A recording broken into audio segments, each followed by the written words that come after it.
Hello সবাইকে, good morning. আশা করি আপনারা ভালো আছেন, আমি ভালো আছি। আজ হয়ে গেছে একটা ছোট্ট প্রবলেম। রাতে লেট করে ঘুমিয়েছি বলে সকালে ঘুম থেকে উঠতে লেট হয়ে গেছে। আমার অফিস থাকে 9টা থেকে, সেখানে আমার যেতে 9:30 বাজে, কিন্তু নো প্রবলেম। আমার বাড়ি থেকে অফিসের ডিস্টেন্স হচ্ছে 10 মিনিটের, তাই আমি স্কুটি করে যাই।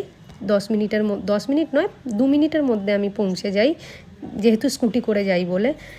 আর প্রায় আমি এই রাস্তাটা ইউজ করি। যারা শ্রীরামপুরে থাকেন তারা হয়তো এই রাস্তাটা চেনেন। শ্রীরামপুরে গঙ্গাধারের রাস্তা দিয়ে আমি যাই। আর আমি কোথায় কাজ করি সেটা আমি আপনাদের এই ছোট্ট ভিডিওতে দেখাবো, আমি কোথায় কাজ করি।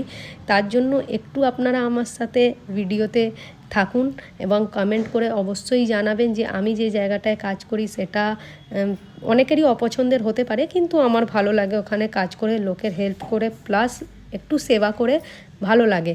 আমি 2 মিনিটের মধ্যেই এবার ঢুকে পড়বো। আমার চলেই এসছে আমার অফিস, এক্ষুনি আপনারা দেখতে পাবেন আমি কোথায় কাজ করি।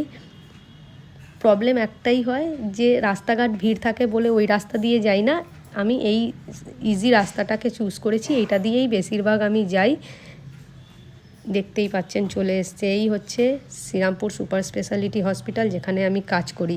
আপনাদের সাথে দেখা হচ্ছে নেক্সট ব্লগে, ততক্ষণের জন্য বাই।